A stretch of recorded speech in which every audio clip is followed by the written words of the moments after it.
3, 2, 1, go. And welcome into PressBox Live. I'm Stan the Fan Charles of PressBox and PressBoxOnline.com.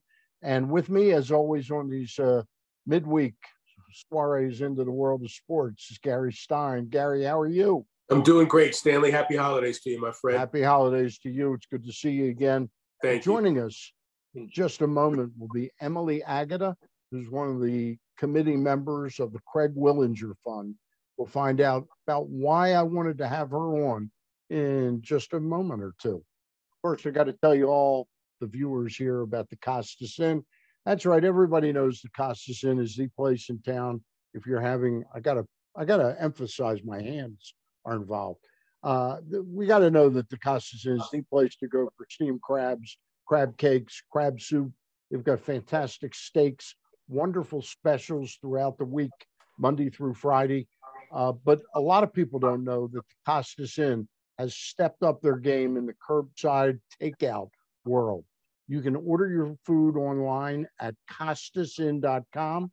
You can pick it up, pay for it online, then pick it up without getting out of your car. That's the Costas Inn.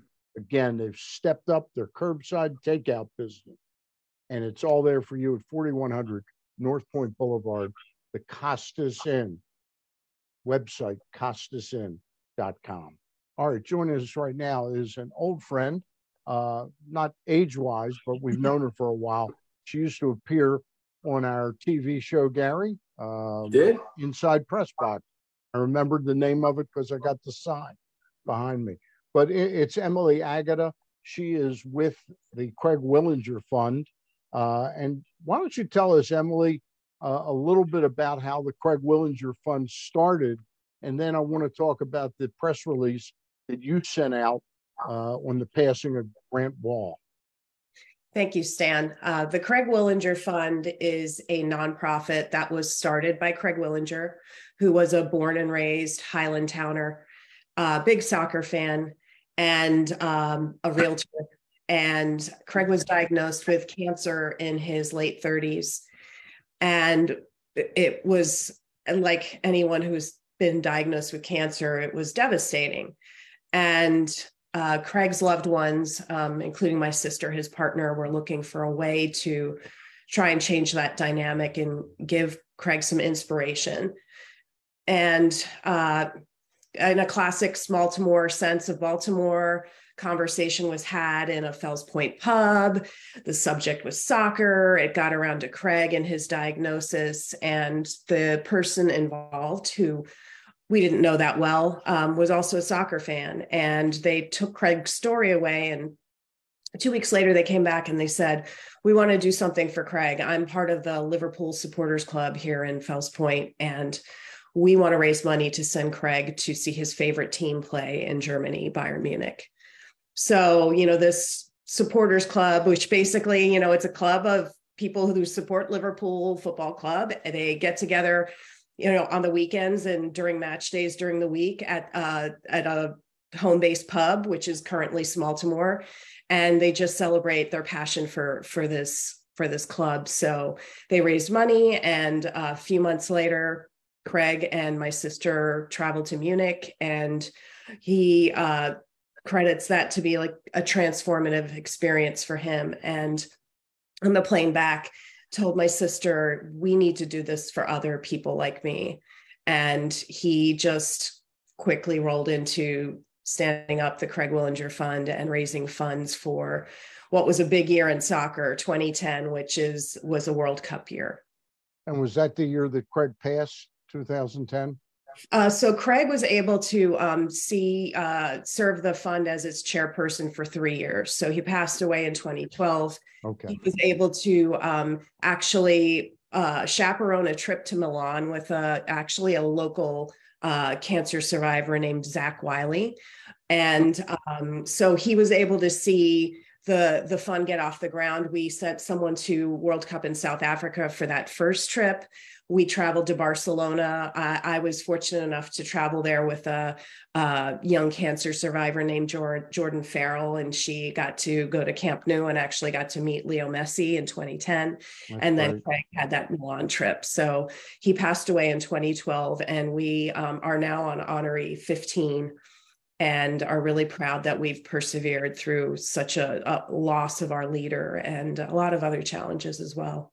I'm just curious how many of the people that have, the 14 people that have traveled, I think it's 14, how many of them are still with us?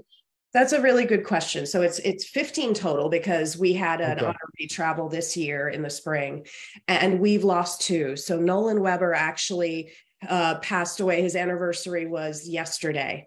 And another young man from El Paso, Texas, Udo Moncada, passed away as well. So, we this is really hard, because we know them and we have this really intimate experience with them. But, the flip side of it is that we provided them this amazing experience at basically towards the end of their life. I'm curious, of the people that have survived, the 13 that have survived, do they talk that their trip was important to them, making it through psychologically, overcoming parts of what they were battling physically? Absolutely. We're so lucky to be in touch with our other honorees. And, just recently I heard from Hannah Smith, who I chaperoned to World Cup in Brazil. And she talked about how that trip was, she was celebrating being cancer-free on that trip and able to help her move on with other things in her life. And she's just graduating from medical school, and she's getting married. And, other honorees are like, we were just talking about the trip yesterday. So it's like a constant memory that they can look back and reflect on with some happiness. So it's great. It's great to have that permanent effect on someone. I'm going to let Gary take over with a couple of questions. And Gary, I hope you'll direct it though toward the connection with Grant Wahl and why the Willinger Fund sent out the release about his death. Well, I will, but that'll be my second question, because I want to talk about Craig for one more minute, if it's all right. Now when we're talking about Craig, anybody watching today, or even when they watch the show that Stan and I and you did back at Inside Press Box a couple of years back, would talk about Craig in death. Like we know that he passed from cancer, but we don't know, and a lot of our viewers may not know about Craig in life. So can you tell us a little bit, describe Craig Willinger to us and what his life was like and what he was like? So I think his ability to pull off the fund, which, has had these, like, on paper, the trips that we've pulled off for our honorees are outstanding, amazing. Like, people are like, how did you do this? And Craig had that type of energy. He was kind of like a dog with a bone when he got an idea. And when, the Craig Willinger Fund was sparked in him, he just was a man on a mission. He would constantly talk about this endeavor that he wanted to undertake. And he would do things like meet people at social events in Baltimore. And he'd come back and say, I just met this great website developer, and she's going to create the Craig Willinger website for free. So he would just, come up with this magic because of the energy he had. And, some people would say he just wouldn't leave you alone.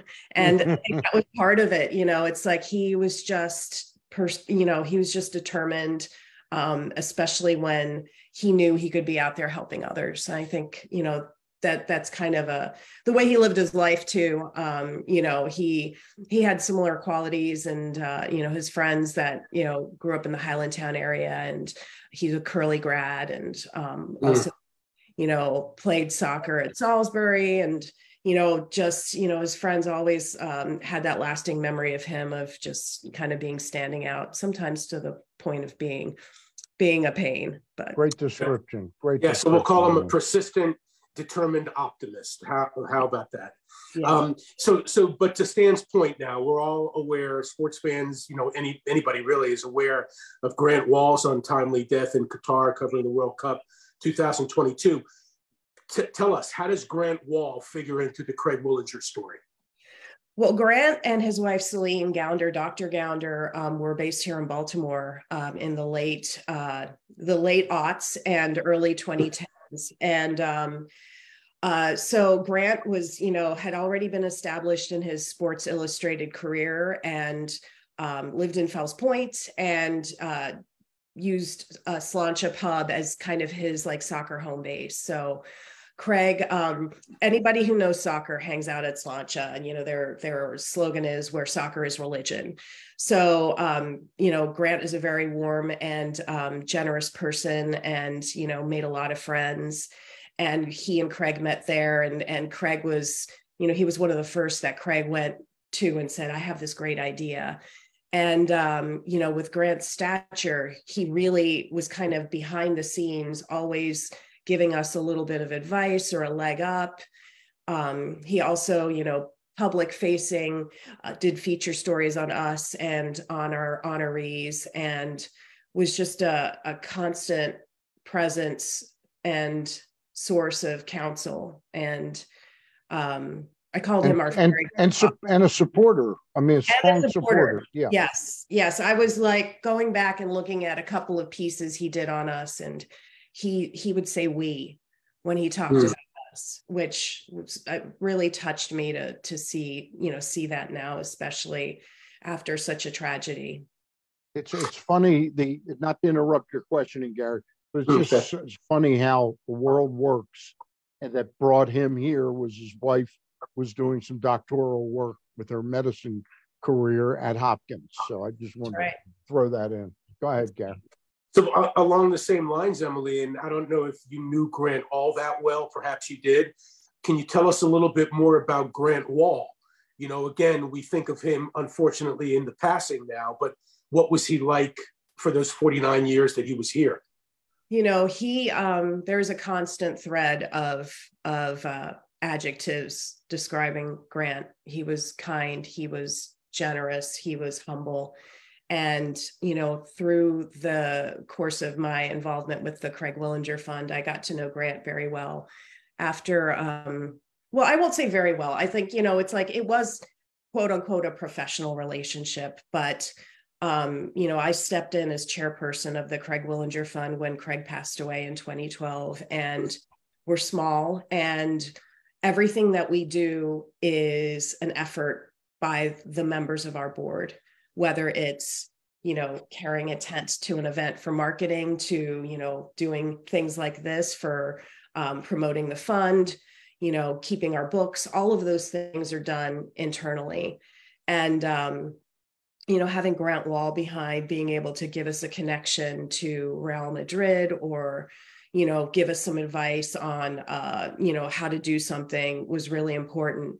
And I learned through, he always had this reputation of just being like, just a warm and open person. But, throughout the last week or so since his death, you could see everyone telling stories of how, I was on my first week of the job, and he, helped me find the press box, or, he sent me a direct message saying, "How are things going for you? Can I help you?" And he was always thinking of others in that way, despite having like so much clout that he could really sit back and pretty much just make the world his oyster and not have to really care about anyone else. And I think that just shows, that's probably a little bit of the Midwesterner in him, the Kansas boy, that he just seemed to have this endless font of ability to care for others and, try and uplift them. I wonder, Emily, if you could talk a little bit about what the past 3.5 years have been like for the Craig Willinger Fund during the pandemic. Has it thrown a total monkey wrench into normal operations? So we travel, so it ground us to a halt. Yep. And we really didn't know how we were going to come out of this, because there were so many elements of the unknown for us. First of all, just the fact that we work with critically ill soccer fans. So, worrying about someone's health while they're traveling is a big concern. additionally, airlines and restrictions for travel. And then in addition, we deal with a lot of Premier League fans, the English Football League. And, they were canceling matches and they were having matches without spectators. And so we basically just kind of sat and wondered if we were ever going to get ourselves off the ground again. So fortunately, things have gotten better. And, I think, our ability to travel and take a leap, we were able to do that in the spring of this year. Yep. We traveled to Orlando with a young man named Mason Ogle.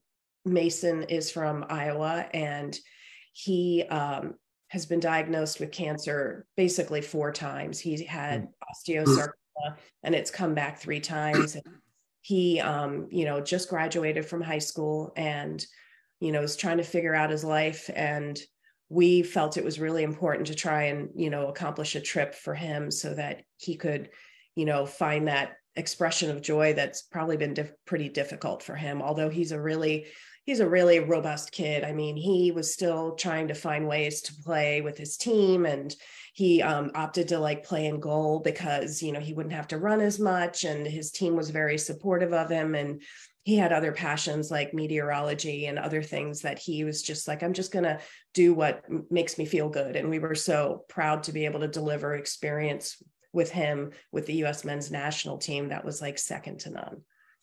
Tell us a little bit about what makes the fun go. In other words, if we have viewers there that have never been familiar with this and say, man, that's a great story. Do you take, obviously you take donations, but is it donations from people out there that make the fun go, or do you have corporate sponsors that help make it go, or is it a combination? We are really mostly funded on grassroots donations.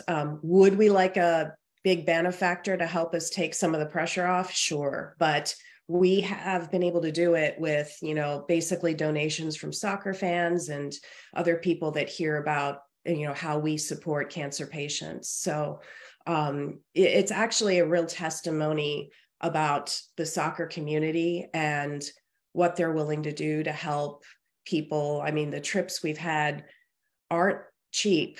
We've traveled to, 2 World Cups. We've traveled, across to Europe several times, and, the cost of travel itself is going up. So of course it is. I think it's amazing what we've been able to accomplish 15 times. And actually, technically it's 16 because we did a double trip for someone, but that's another story. So can you tell us, without pinning you to the wall exactly, is a trip roughly $25,000 per trip? That's probably the higher end for a World Cup trip. Okay.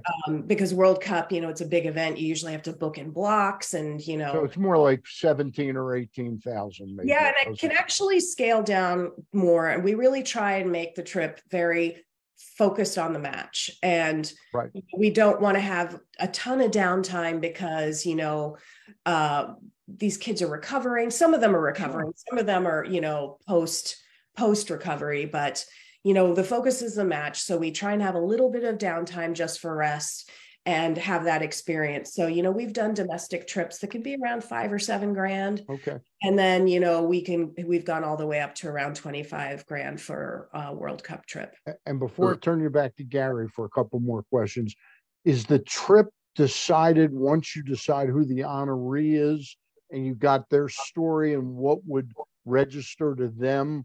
Or do you say, hey, we've got this in with the men's team in Orlando, so we're going to send you to Orlando? That's a really great question. So yes, it's kind of a little bit of all of those things. Sometimes we'll get an application and they'll say, I'm a huge Liverpool fan and that's who I want to see. So, we'll have that focus and try and facilitate that experience. And once we know we're able to pull that specific request off, that's when we pull the trigger.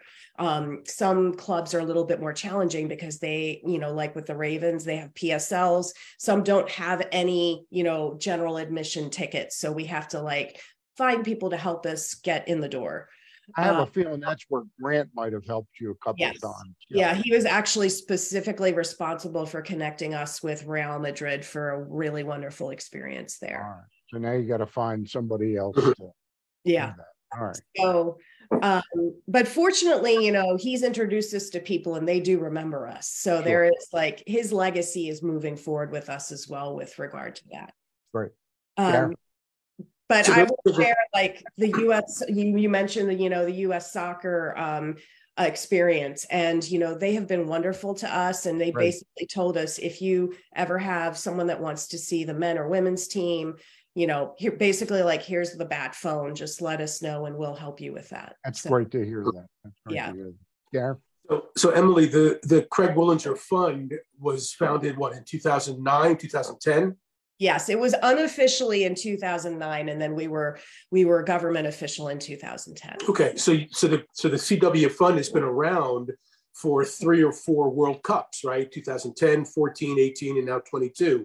Yes. Do you see, when it is a World Cup year, do you see that fever affect submissions, or how does that affect your fund? So with the men's World Cup cycle, as you might be aware, there have been some challenges with that because not qualify in the prior 2 World Cups ago. But, typically we promote that we're looking for an honoree to go to World Cup.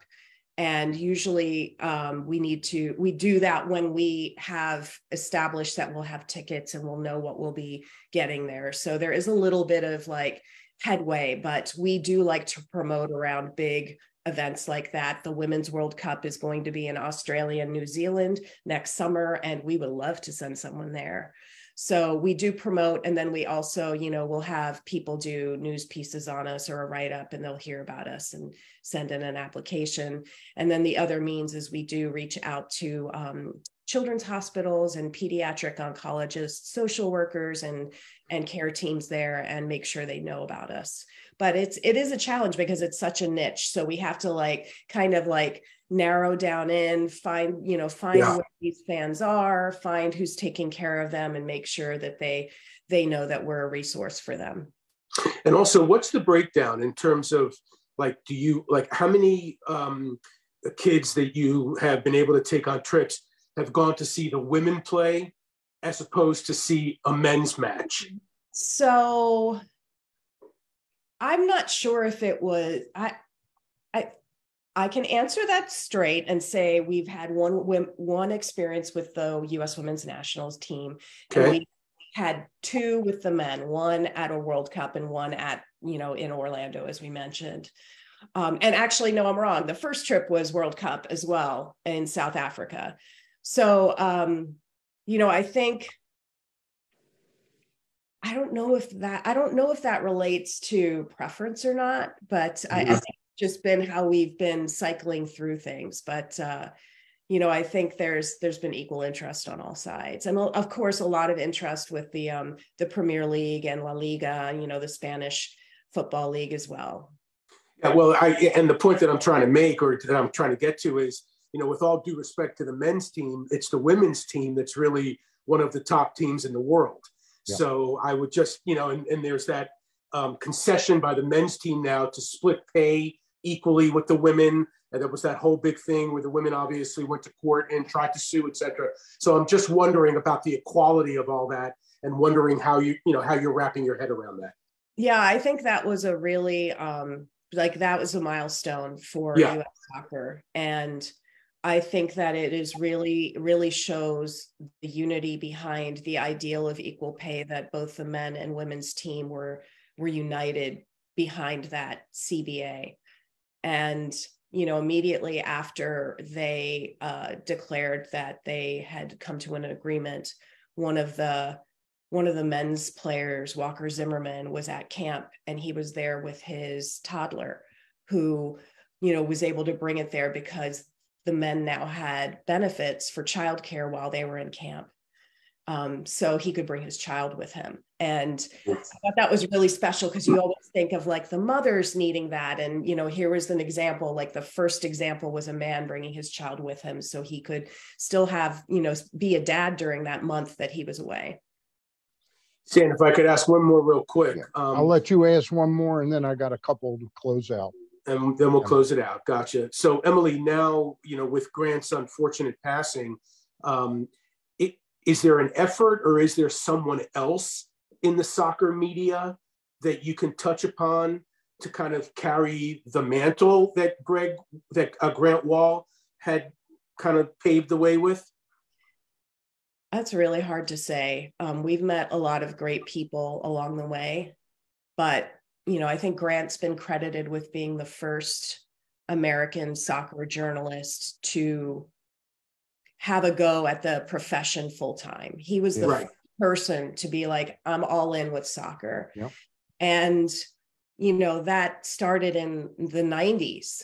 And he just kind of grew and grew his networking connections from there. And it's really hard to fathom. Like, I don't know who comes close to that. That's a good point. Yeah. So I think it's going to take a village. Yeah. And, hopefully with what we've been able to accomplish, since 2009 with our 15 honorees, that will, help show that we're earnest and, we're not looking for like, other things like, it's hard when you're dealing with people that are, they're famous, that, everybody wants their time. And, the fact that we're earnest and genuine, and it's really about our honorees, and hopefully our history, with that will allow us to continue to make those connections with others in sports media. Well, Emily, it's sad that it took the Grant Wahl's passing to put us back in touch with you. But I do want to wrap up with a couple of questions, because I was always touched by the fun when we used to do the TV show. The scarves behind you, are those from trips that you took, or have anything to do with the Willinger Fund, or just soccer scarf? The orange one is the Craig Willinger Fund scarf. Yep. So I remember that one. Yep. Orange is the color of leukemia. Craig had a type of leukemia, and we also picked it because we're Baltimore. So we felt it was a nice dual purpose. And then others are from my support of U.S. soccer. And then there's a couple back there. There's a Slancha scarf, and then some from my World Cup trips as well. All right. I even see a Baltimore Blast one back there too. Of course. Hey, hey, before we let you go, I want you to take the mic for a minute and just talk to people out there about whatever it is you want to say about whether donations, where do we send them? Because I know Gary and I are going to write, not big checks, but we're going to send something in. Sorry to put you on the spot like that, Gary, but we are. Not putting me on the spot. That's quite all right. All right. We're going to do something, but also tell about honorees. So how can they contact the fund? So you've got the stage for a minute or two to say what you want to say. Thank you. So the Craig Willinger Fund is always looking for honorees. Our current qualification for an honoree is to be between the ages of 10 and 25 and to have been diagnosed with cancer or another critical illness, and show us that their connection with soccer has allowed them to kind of push past that adversity in life. Emily, is that a small change you've made, that it's not just cancer patients, it's other patients? Okay. That's right. We felt, we met a young man who had a bone marrow transplant due to having aplastic anemia, which is a blood disorder. And we actually traveled with him to Arsenal on Boxing Day, which is a big deal in the UK. But yes, we wanted to make sure that we because it's such a small niche, we wanted to make sure we could expand that to other fans, soccer fans. So application is available on our website, cwfund.org. And, with regard to donations, no donation is too small for us. As mentioned, we're largely grassroots. And, the funding for our trips is really important to us. We're all volunteers, so your money largely goes to funding trips. Donation button is right on our website homepage as well on cwfund.org.